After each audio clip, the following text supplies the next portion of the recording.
Kan channelnya pasti melalui ekspor ataupun melalui harga minyak. Harga minyak udah naik mereka di 80 ya. Kita udah hitung sampai 92 pun kita masih bisa kendalikan anggarannya, jadi nggak ada masalah.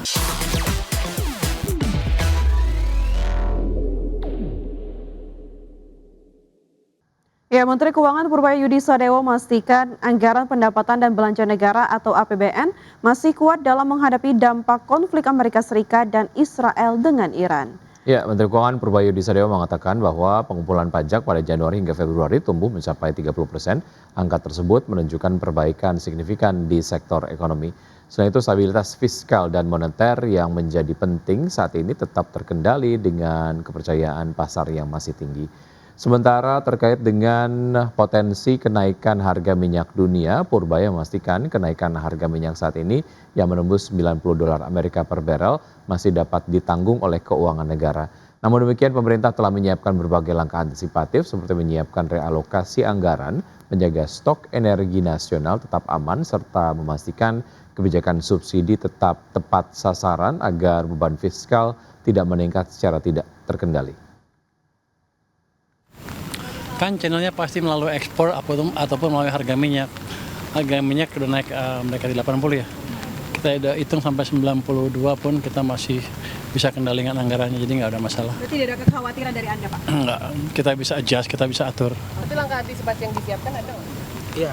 Oh, kalau impor makin parah kan harganya mahal ya. Kan akan menekan defisit. Ya, kita pastikan aja pertama tax collection kita, pengumpulan pajak kita sama cukai nggak ada yang bocor, itu udah mengurangi tekanan ke defisit. Nanti kalau lebih bagus, itu udah lebih bagus, kita lihat dampaknya seperti apa. Baru kita hitung langkah-langkah yang perlu kita lakukan. Ya, sementara itu Kamar Dagang dan Industri Indonesia memastikan keberlangsungan ekonomi di sektor dunia usaha tetap terjaga dan berkelanjutan. Pasalnya, menurut Ketua Umum Kamar Dagang dan Industri Indonesia atau Kadin, Anindya Bakri, kondisi global sedang bergejolak dapat mempengaruhi produktivitas industri segala sektor. Untuk itu, Kadin berharap pemerintah dan dunia usaha swasta terus melakukan akselerasi pertumbuhan di semua sektor potensi perekonomian nasional, termasuk terus memperkuat daya saing industri dan memperluas akses lapangan pekerjaan baru. Ketua Umum Kadin ini optimis bahwa Indonesia bisa melewati tantangan geopolitik dan geoekonomi akibat perang Amerika Serikat Israel terhadap Iran, yang langsung berdampak terhadap lonjakan harga minyak dunia. Dari dunia usaha tentunya kami kompak sesama dunia usaha untuk menenangkan para konstituen kita untuk bisa menjaga tentunya lapangan kerja, itu yang paling penting. Dan juga memberikan kepercayaan kepada para pengusaha baik yang besar, menengah maupun kecil bahwa kondisi ekonomi bersama pemerintah kita jaga sebaik mungkin. Mungkin itu yang paling penting ya, karena kita lihat di satu sisi tentunya kita mesti menjaga semua pertumbuhan lah, dari pertumbuhan, inflasi, tapi lain sisi juga istilahnya dana interbank itu masih ada. Nah, tinggal bagaimana menyalurkannya dengan baik. Saya rasa sih seperti itu, kita dengarkan dulu ya. Ya, berikutnya Indonesia secara keseluruhan telah mencapai swasembada beras, ayam, dan telur. Ya, selain itu Indonesia juga memiliki kapasitas produksi yang kuat. Dalam acara pelepasan ekspor 545 ton produk unggas senilai 18,2 miliar rupiah ke Singapura, Jepang, dan Timor Leste, Menteri Pertanian Andi Amran Sulaiman menegaskan posisi industri perunggasan nasional yang tidak hanya telah swasembada ayam dan telur, tetapi juga mulai memperluas ekspansi ke pasar global. Menurutnya, kini Indonesia telah mencapai swasembada beras, ayam, dan telur, serta memiliki kapasitas produksi yang kuat.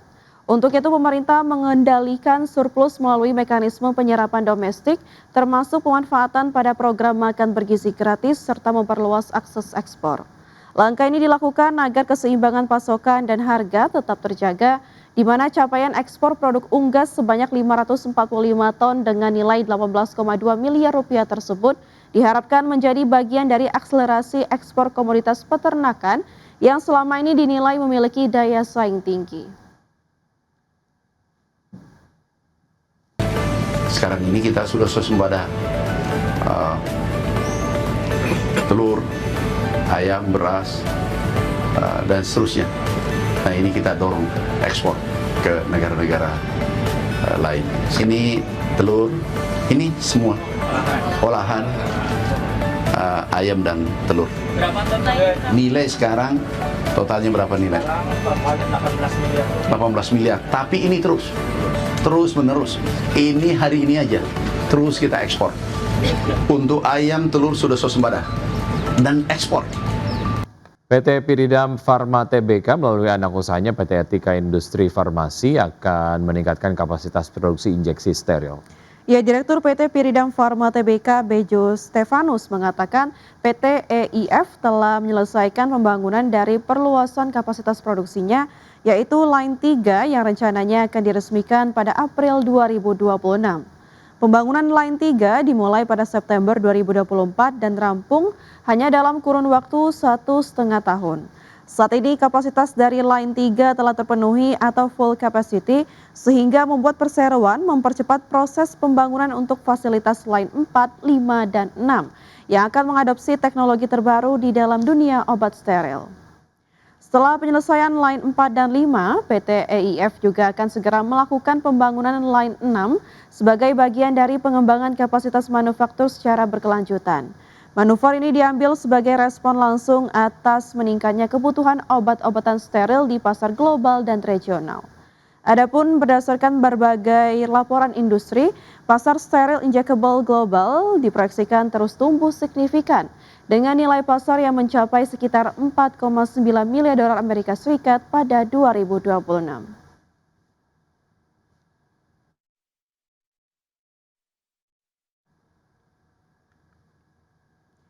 Pemirsa, laba bersih emiten batubara PT Bayan Resources Tbk atau BIAN turun pada akhir tahun 2025. Penurunan ini terjadi di tengah kenaikan beban pokok pendapatan perusahaan dan berikut adalah laporannya. PT Bayan Resources Tbk mencatatkan penurunan kinerja keuangan sepanjang tahun 2025.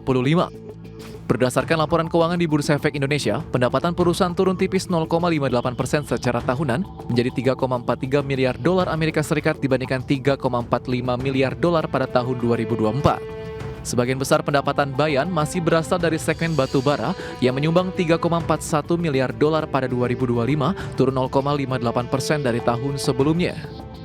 Sementara itu pendapatan non batubara juga turun 5,01% menjadi 20,09 juta dolar. Di sisi lain, beban pokok pendapatan justru meningkat 9,95% menjadi 2,32 miliar dolar. Kenaikan beban tersebut menekan laba kotor perusahaan yang turun 16,54% menjadi 1,11 miliar dolar.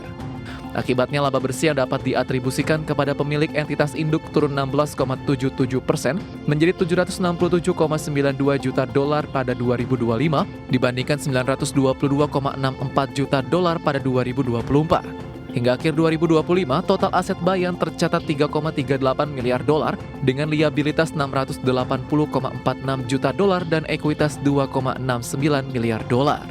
Berbagai sumber IDX Channel.